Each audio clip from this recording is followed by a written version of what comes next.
Welcome to our podcast. Today we're going to be reading a poem by Richard Blanco named Shaving, and it was published in 1998. Jessa's going to read the poem for us. I am not shaving, I'm writing about it, and I conjure the most elaborate idea, how my beard is a creation of silent labor, like how ocean steam rising to form clouds, or the bloom of spider webs each morning, to discreet mystery of how whiskers grow, like the drink roses from a vase, or the fall of fresh rain becoming a river and rain again so silently. I think of all these slow and silent forces, and how quietly my father's life passed us by. I think of those mornings where I am shaving, and remember him in the masquerade of foam. Then, as if it was his beard I took the blade to, the memory of him in tiny snips of black whiskers, swirling in the drain, dead pieces of the self, from the face that never taught me how to shave. His legacy of whiskers that growed like black seeds, sewn over my cheeks and chin in my own flesh. I am not shaving, but I will tell you about the mornings, with the full beard, blade in my hand, when my eyes don't recognize themselves, and a mirror echoed with 100 faces. I have washed and shaved. It is in that split second, when perhaps the roses drink and the clouds form, when perhaps the spider spins and the rain transforms, that I mostly understand the invisibility of life and the intensity of vanishing like steam at the slick edges of the mirror without a trance. So, what did you guys think? Yeah, I think that's a really good poem. And I feel like I look at it differently once someone else is reading it out loud than just reading it in my head. Yeah, it's very, layered. I feel like it's super, complex. Yeah, I think it starts out just, comparing things, and then it just, gets really dark fast. It's like a sandwich. It starts, on top, it's the same thing as the bottom. It's like the bread, and then the inside, where he's, Because it's a lot more than just about shaving. It's, yeah, for sure. I think one thing that's, super notable, especially with your sandwich theory, is that right after, in between lines 10 and 11, there's, a really noticeable, switch. Like a shift. Yeah. Mm-hmm. Right before, and how quietly my father's life passed us by. Because I think that's the first time that it talks about his dad. Yeah. Mm-hmm. That's when you're kind of oh, so maybe this isn't about shaving. And then it's just, there. There's no, warning. There's no, leading up to it. It's boom. I know, because, when it's comparing, like ocean steam rising to form clouds or the bloom of spider webs each morning, it's kind of peaceful and... Yeah. That reminds me a lot of Somber. How he just, notices things that aren't, things that you typically notice. Mm-hmm. For sure. Yeah. I like how each line is, a separate thought in the beginning, also. Mm-hmm. I also feel like in the beginning when he's, talking about just, or the bloom of spider webs each morning, the discreet mystery of how whiskers grow, I feel like each of them are very different. Yeah. The drink roses. But I feel like they all kind of go together. Yes. Because, I feel like it's... What do you overall think it's trying to get at? It's things that, just kind of happen in life without you, doing anything to them. They just occur naturally. I guess it's, all trying to kind of go about the last line, saying how quietly my father's life passed his by. Just, quiet things that happen in life. And that we don't notice. It leaves us in a mystery because we don't know if his dad's passed on or just left. Mm-hmm. And either way, I feel like both of those options go along with the things that just happen. You don't. Mm-hmm. You don't have an impact on them. Exactly. You can't. There's nothing you can do about them. They just things that happen in the world that do it on their own. I like the line 15 to 17, the memory of him in tiny snips of black whiskers swirling in the drain, dead pieces of the self from the face that never taught me how to shave. I love how that implies how he looks like his dad, and that this just reminds him of his childhood, and is very nostalgic. And then even the next two lines after that, about his legacy of whiskers that grow over my cheek and chin, that's I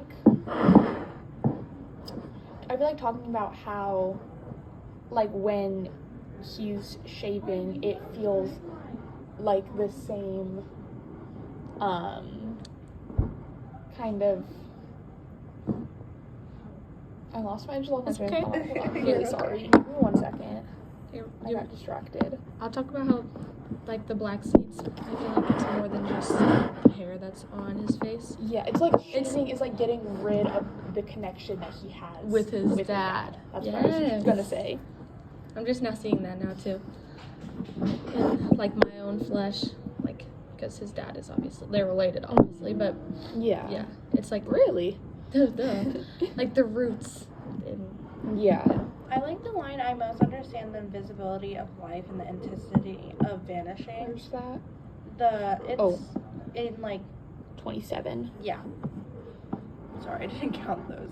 Oh, shoot, what was I thinking about? Oh, but it's like, invisibility of life and intensity of vanishing. It's like how, you know, life just moves on fast without you even noticing. Yeah, and you don't remember yourself growing. You don't remember yourself, like, yeah, that happens, but you don't really, later on, like, personally for me, like, if bad things happen, I don't ever remember, like, the recovery, like, my process of it. I just remember it's it like being bad and then it's like one day you look back on it and you're like, oh wow, I feel like I've grown a lot. Or I think that's the same concept as like facial hair, because like you don't actively watch it. You don't realize grow. how like the next day you're not going to be like, oh, I have a bunch of hair on my face. Like it's like a slow process that things just, I don't know, things just happen in that. It's shown a lot through this poem.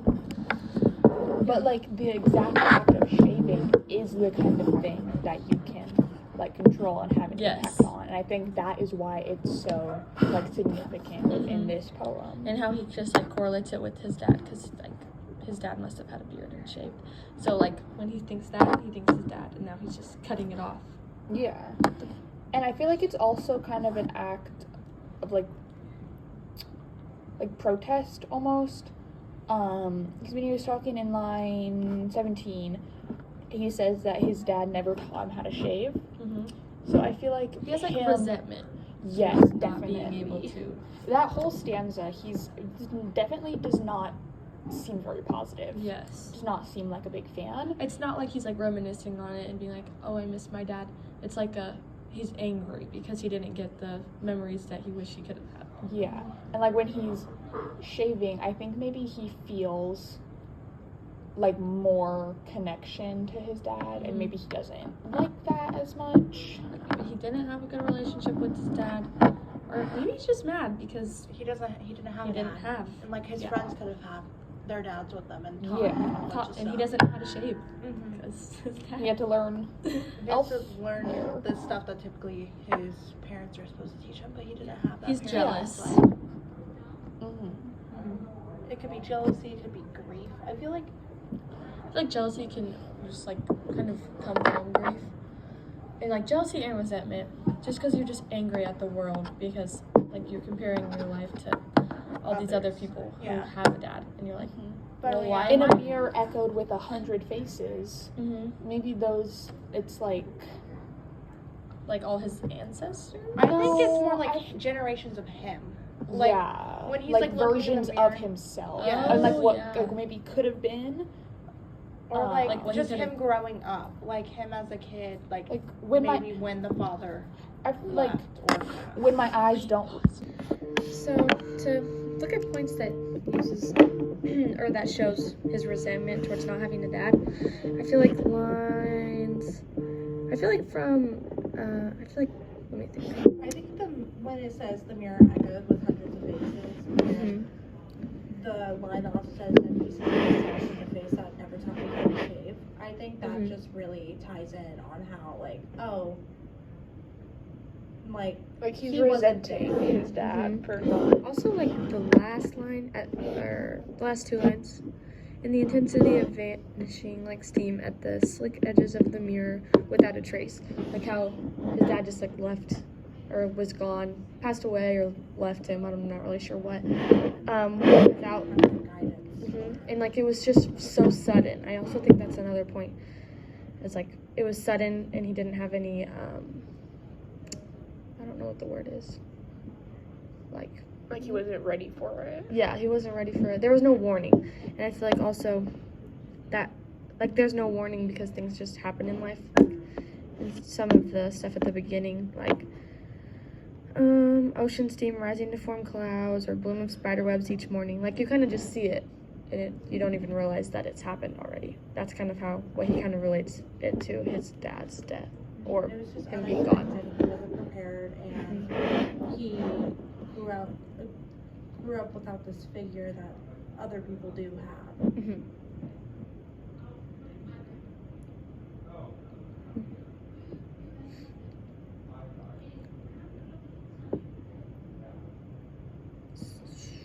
I think maybe his legacy of whiskers that grow like black seeds sown over my cheek and chin, my own flesh.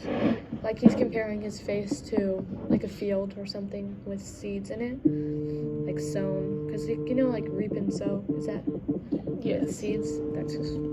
That's what that's saying. And now he's just like, it's like just one more way of getting rid of his dad, or getting rid of the memories. He means that, like, how it grows, because you know how, like, you can never fully, you know how with, like, a dandelion, for example, like, If how you pick it, yeah, if you blow it, it'll go everywhere, and then you'll just keep on, like, you can pick up all the dandelions, but you will still have those seeds in the ground. He could probably be shaving off his beard for the memories, like how he said, dead pieces of the self from the face that didn't taught me how to shave. He's like getting rid of all that, like, features that look like his dad, but he can't fully get rid of them because he is his father's son. Yeah. Also, another thing that I just noticed I didn't really look at before, I think of those mornings when I am shaving and remember him in a masquerade of foam.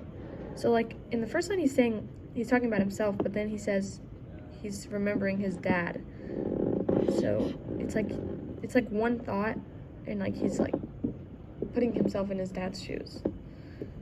Because it goes back to him as a kid just watching his dad shave. Like, in a masquerade of foam. Like, masquerade as in, like, he's like covering, I don't know. I think that those lines, it's like him remembering watching his dad shave, and like him in a masquerade of foam, because masquerade is kind of like a mask. So I think it's just like just that how he had a foam thing all over his face. Okay. I didn't know if it was like maybe like he had a mask on, like he was like metaphorically. Yeah. Because I think he's putting on a front to everyone else. Like, the thing with grief is that you'll never fully get over it, but you will. It just gets learn how easier. to deal with it. Yes. And you can live with like I know with my personal experience, like, if you think back on those, you're gonna be upset no matter what. No matter how long it is, it could be years, it could be decades, it could be. And it's like there's hours. always like a certain thing that you just remember more than the rest. Like, for him, it's shaving. It's like whenever he does that, it just brings back even more memories about his dad.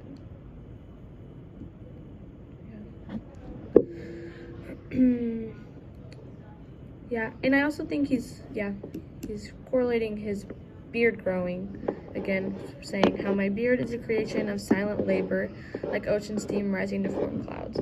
Kind of already talked about this, but just like how his beard growing, it's just like it's something that happens over time. He doesn't even realize it's happening.